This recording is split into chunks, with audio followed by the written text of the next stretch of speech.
Ration dealer వ్యవస్థ. ఎందుకు ఈ రేషన్ డీలర్, ఈ చెత్త వీళ్ళందరినీ డీలర్లను మేపుడు తప్ప ఏమవసరం? పేదోడు కొనుక్కోపోరా అయ్యా, ఏ జనరల్ షాప్లో కొనుక్కోపో, కిరాణా షాప్లో కొనుక్కోపో. నీకు తెల్ల రేషన్ కార్డు ఉన్నాడు పేదోడు ఉంటే వానికి ఆ యొక్క ఇంత food coupons, food stamps coupons ఏడన్నా కొనుక్కో, ఇంత డబ్బులు పే చేస్తాం అంతే. ఈ రేషన్ డీలర్ షాప్ అని మేపాల్సిన అవసరం ఏంది? వాడు దోసుకుంటు తప్ప ఏమున్నది అలా? కొనుక్కో, నీకు నచ్చిన దగ్గర కొనుక్కో. పేదోడు నీకు ఈ ఫుడ్ స్టాంప్స్ ఇస్తాం, ఇవి తీసుకో, కొనుక్కో. ఆయనకి గవర్నమెంట్ డబ్బులు పే చేస్తుంది. ఏడన్నా కొనుక్కో, మార్కెట్ రేటు అంతే. మళ్ళీ ఈ మధ్యలో ఈ దళాలను మేపాల్సిన అవసరం ఏంది? I don't understand.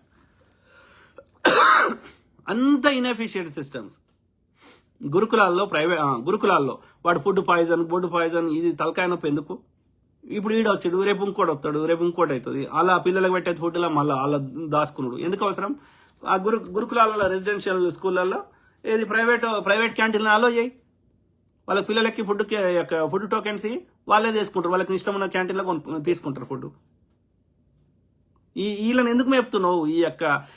వాళ్ళ క్వాలిటీ మెయింటైన్ చేయక వాళ్ళ పిల్లలకు పెట్టే ఫుడ్లో వాళ్ళు దోసుకొని లేకపోతే ఫుడ్ పాయిజన్ చేసి గడికోసారి ఫుడ్ పాయిజన్ అయింది ఈడు పోయి ఇన్స్పెక్షన్ చేసి వీళ్ళల్లో లొల్లేంత ఎందుకు? ప్రైవేట్ క్యాంటీన్ అలో చేయి. 4-5 ఉంటాయి క్యాంటీన్లు, ఎఫిషియెంట్ ఉంటాయి.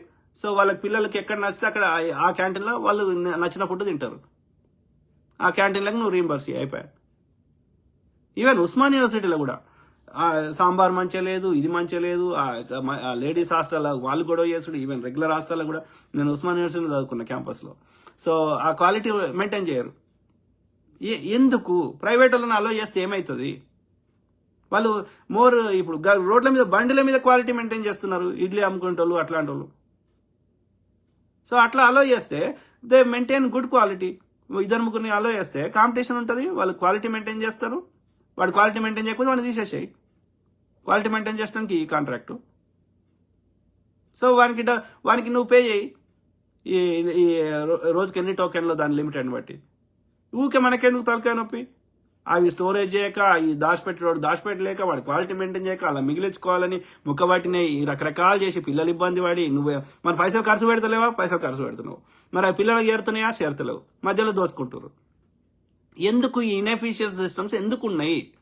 వీటిని ఎందుకు ఎఫిషియెంట్ చేయలేకపోతున్నావు? నీకేం ఆపుతున్నది? ప్రైవేట్ని ఎంకరేజ్ చేస్తే నీకు వచ్చిన నష్టమైంది. ప్రైవేట్లో అంటే వాళ్ళు ప్రైవేట్లో చేసే వాళ్ళు అందరూ మనోళ్లే కదా, మన పౌరులే కదా, వాళ్ళు ట్యాక్సులు కట్టేవాళ్ళే కదా. వాళ్ళ ఆదాయం పెరిగితే వాళ్ళు కొనుక్కుంటే మనకే కడతారు కదా ట్యాక్సులు గవర్నమెంట్కే. ప్రైవేట్ అంటే చెడ్డోళ్ళు, గవర్నమెంట్ అనేది ఒక గుదిబండ. ఎందుకు? Encourage more private. సో ఎన్ని కొత్త అడవులని, అదే నేచర్ రిసోర్సెస్ని ఎన్ని కట్టించాడు. ప్రతి మండల కేంద్రంలో ఎక్కడ కానీ ఒక 5 నుంచి 10 ఎకరాల స్థలంలో ఒక అడవులను, చిట్టడవులను పెంచితే ఎంత వర్షాలు పడతాయి, ఫ్రెష్ ఎయిర్ వస్తుంది. ఇప్పుడు కోతులు వస్తున్నాయి అంటున్నాం. కోతులు మన పంట మీదకి రాకుండా ఉండాలంటే ఆ పండ్లు వండే చెట్లు, అనేక చెట్లు ఈ చిట్టడవులను పెంచితే అవి ఆడనే ఉంటాయి. మన ఇంటి దాకా రావు కదా. పులులు, ఏనుగులు, ఇంకోటి కోతులు రావు కదా, మన పంటలు నాశనం చేయ కదా. ఆడ తిండి లేకపోతే అవన్నీ కొట్టేస్తే మన దగ్గరకు వస్తున్నాయి.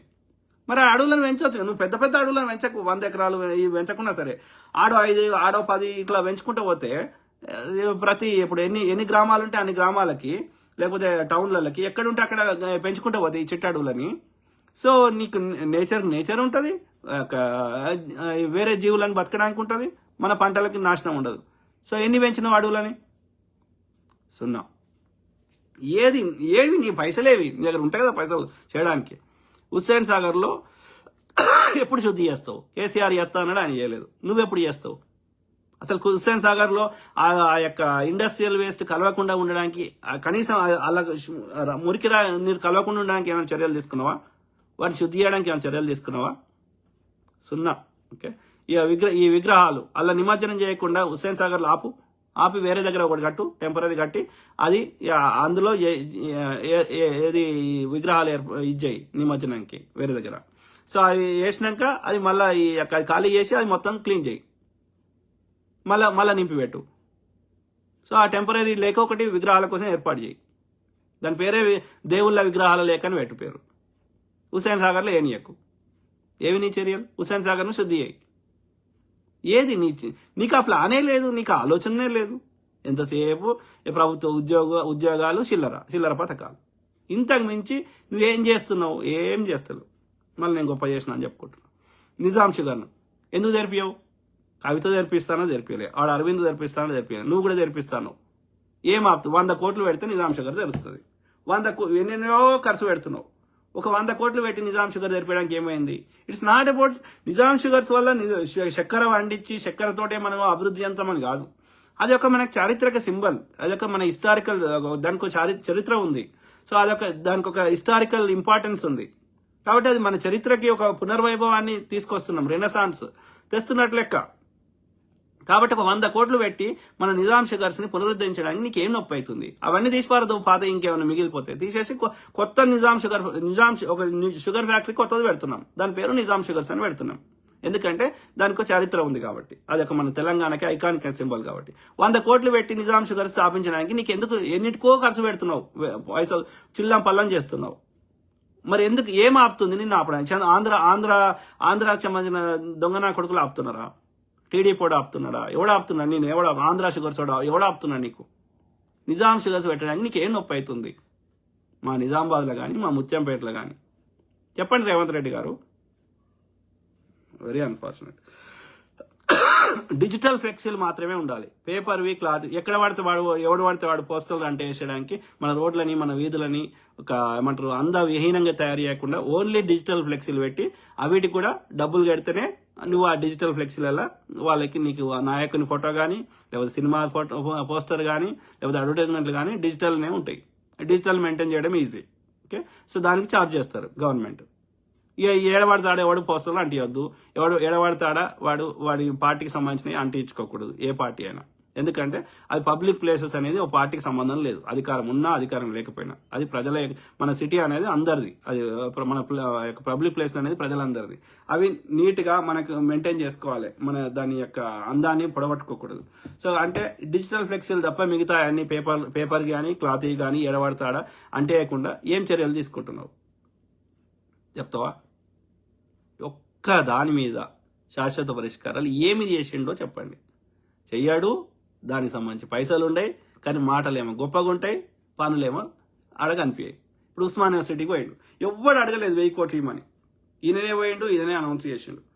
మీకు దండం పెడతా, ఆ 1000 కోట్లలో కనీసం 100 కోట్లను ఉస్మాన్ యూనివర్సిటీకి కేటాయించిండా మీరు చెప్పండి.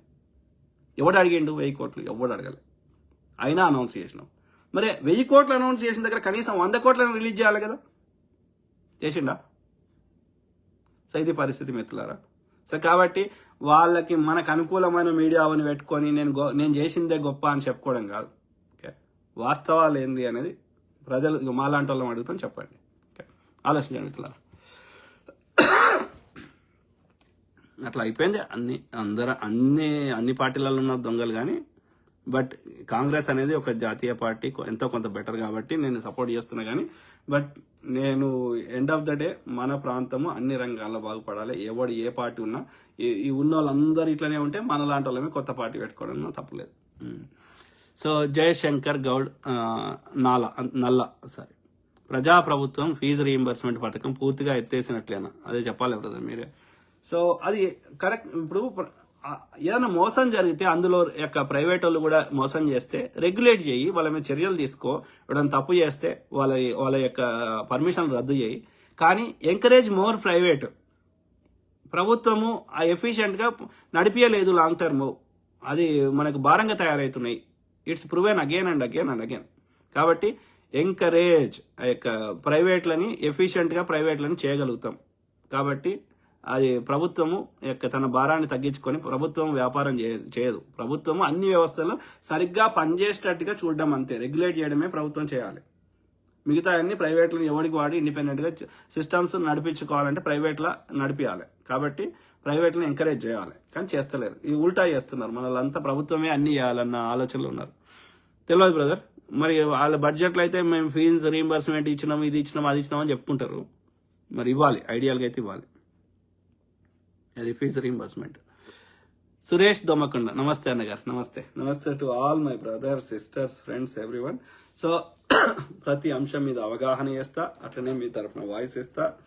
ఇక పార్టీలకు అతీతంగా ఇది ప్రజలు కట్టిన ప్రతి ట్యాక్స్ డబ్బులు సద్వినియోగం కావాలి, సమస్యలకి శాశ్వత పరిష్కారాలు దొరకాలి. ఓకే.